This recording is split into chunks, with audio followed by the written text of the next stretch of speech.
I believe my eyes, what a beautiful surprise. Girl, you look so right, your waist and the music feeling nice. Girl, you see tonight, I wanna hold it down and take a ride. I high like a kite, your waist and the music. Welcome back to The Buzz, and today's Buzz artist is none other than Charles Marshall, aka S. Dot. Yeah!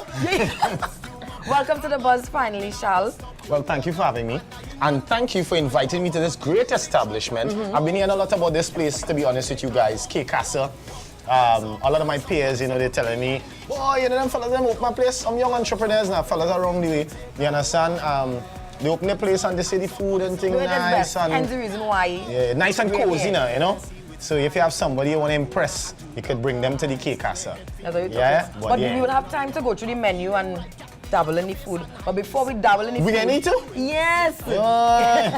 Before we dabble in the food, before we dabble in the food, I have to dabble into who is Charles Marshall and what is going on with Charles Marshall. People like you don't know who is Charles Marshall. You like you know. Well, most people don't know that you came from humble beginnings. And yeah, like most people, you know, like most people. And your career started at what age though? Basically, about 16. Let's say 16. Entertainment-wise, it started here. 16. And from 16 to now, there's the brand known as Charles Marshall. Yeah. Let the people know your struggle. I have to say a struggle because people think everything is so easy and placed in your lap and they don't understand the journey. Well, you know what? All of us started, one place where we had the love of music. You understand? The love for music and that kind of thing. You know, you listen to music all the time while you're studying. You know, that was my story. I grew up with my aunt and my uncle, her husband, you know, I call him uncle. It was simple, you know. I basically, it reached a point where I had to make a choice. Because when I left Trinity College, my aunt wanted me to go into, you know, the typical, look, you get Trinity Bank. After Roy Tech, you get Trinity Bank. And now you're management trainee. Yes. You want to go and play music. You want to go and spin record. You want to line by downtown close. What you doing? 8 to 4. Get out my place. Okay.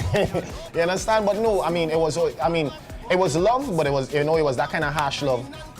And basically, I was faced with a choice. It's either I become the bank manager, or I become Charles Marshall, the performer, you know, and I'd love the music and the song man kind of, you know, DJ, MC kind of business, that kind of thing. And the love was really for the music, you know, and that aspect, the entertainment aspect, you know. So, so that's what happened with me. That's what happened with me. And during that, I'm talking like what, 16 to about 21, right. Obviously it wasn't easy in the sense that you're sleeping by brethren, you're sleeping by friends, girlfriends, you're sleeping all over the place basically. You're waiting from couch to couch, this one floor. It was rough. Sometimes you get to, the place you're supposed to lay your head, knock on the door. That is your time you come in my place.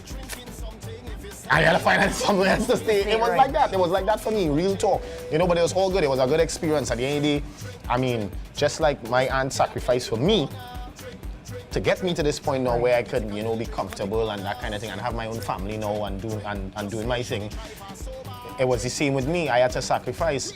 I had to know, well, guess what? You want to do music, you understand? You want to go away from the norm of, you know, getting into that kind of, how should I put it, boy? You know, the career where you're the bank or the lawyer, the doctor, that kind of thing. Yeah, the 8 to 4 kind of vibe. The established job that most of our parents want us to do. Yeah, because it's safe. You're being safe. Yeah, that's what they know, you know, that's what they know. And a lot of people didn't see the longevity or the stability in what you wanted to get into. Yeah, and what we're doing now. The art form. Yeah. Now, we give it the name, the art form. The art form.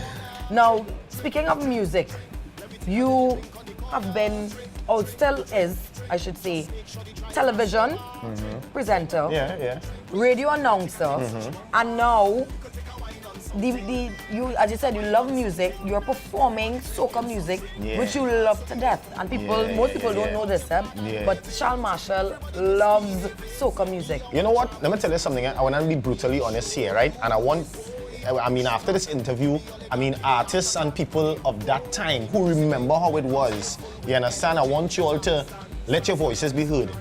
We, and when I say we, the Excalibur, the Jugglers, the Radioactive, and well, even Umba, we kind of transform Umba as well, because remember Umba was known as, you know, yeah, Maximilian, I'm just play dancehall and reggae thing when we Savannah around carnival time. But we actually got Umba. We kind of, transformed and kind of made him evolve. Okay. You know, when it comes to his appreciation and love for the music now, which we affectionately call the art form, right? What happened is that there was a phase where we were so caught up with dancehall and like music from elsewhere. You understand? Which is all good. Music is music. Yeah. You understand? No matter what genre, if you love it, you love it. You understand? But what happened? It was for us. Carnival was like a, oh God, Carnival coming around now. I really don't want to play this. No, it's not that thing. You see, remember at the end of the day, right? There's some sort of, I should say, the attention now moved away from us.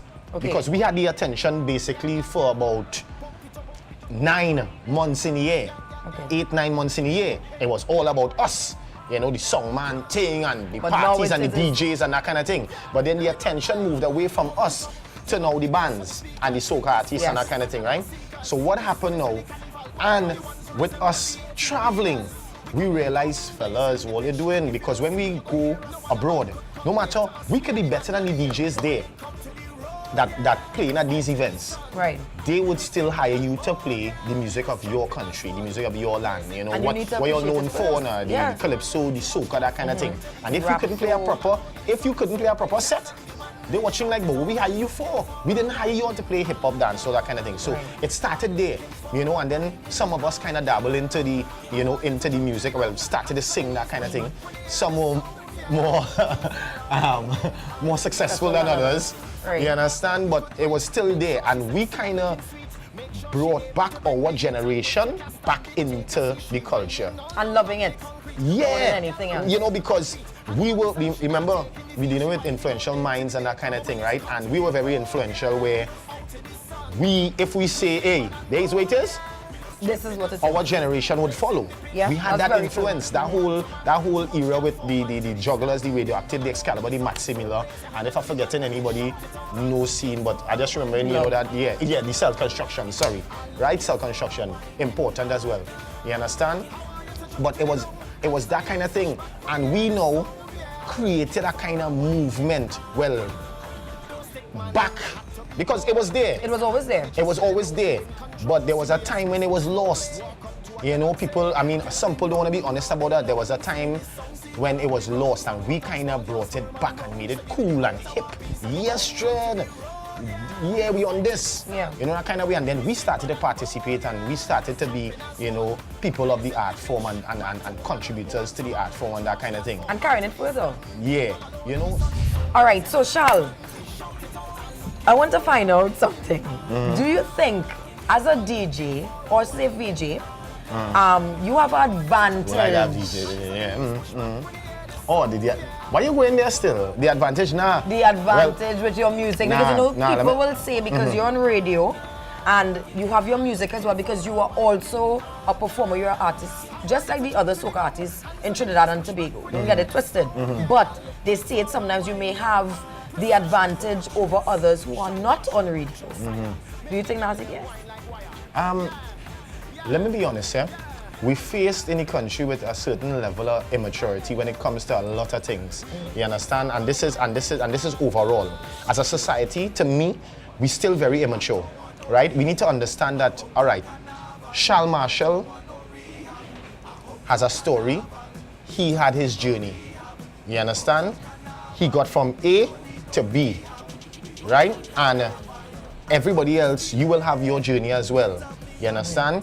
And you need to understand that, because all right, we are now faced with a situation where, all right, yes, you're Charles Marshall and you're on the radio, and people will think, well, all right, Shal and them just play their own music, wherever. Let me tell you something. We have an open forum, we have an open program where, and I'm very glad about that. We have callers who will call us and let us know if we're being unfair. Right. We have an audience who is very real with us. Yes, they love us, you know, and they will be our so-called fans or listeners or whatever it is. But they will call us and they'll say, Shall that one go on there, you know, I know, you know, that one missing, you know, I ain't feel that kind of way. And I mean, with us, it's like that. I could talk about me, right, and my experience and my journey. You understand? To say it's unfair, I don't know. Not in our case, because it's not like we could do whatever we want when we on air. It's not like it's your station cannot, or... Yeah, it's not my station. Right. You understand? And contrary to popular belief, I don't have control over my bosses. You understand? Mutual respect.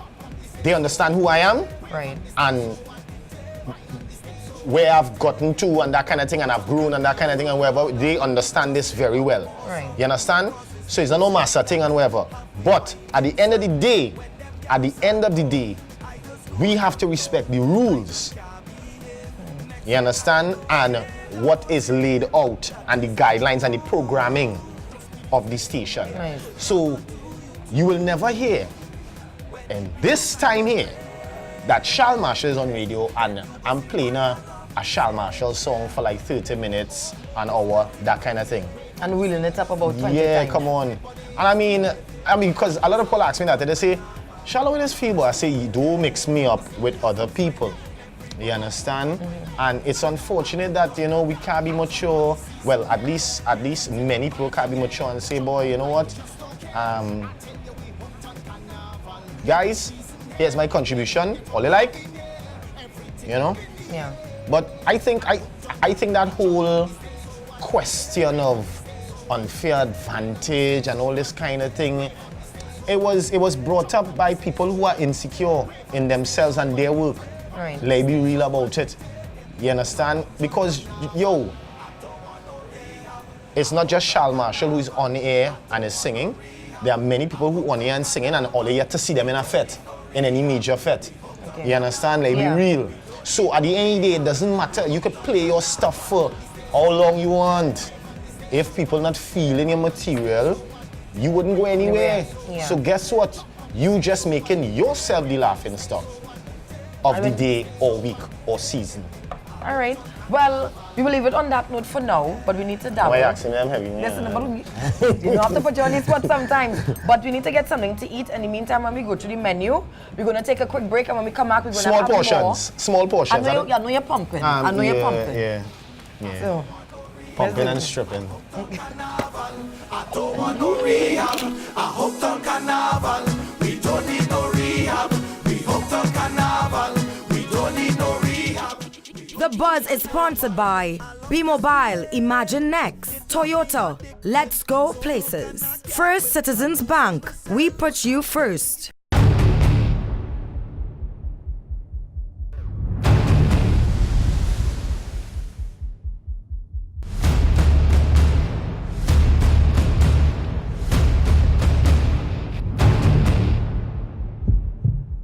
Start it now! We don't want to start it. We ready to start it. Make me mobile to start it. Cause we make the carnival. We don't want to start it. We ready to start it. Make me mobile to start it. Cause we make the carnival. Upload your pics, tweets, and videos to our social wall. Use hashtag StartItCarnival. Blink B Mobile. Start it! Start it now! Hey! Olia, I have some exciting news. Do you know that Cake Casa on the Avenue is open 24 hours? I just realized this. It's about 4 in the morning and I'm here and they're preparing breakfast for me. So guess what? Check out Cake Casa on the Avenue. Shal Marshall endorse it. Remember that.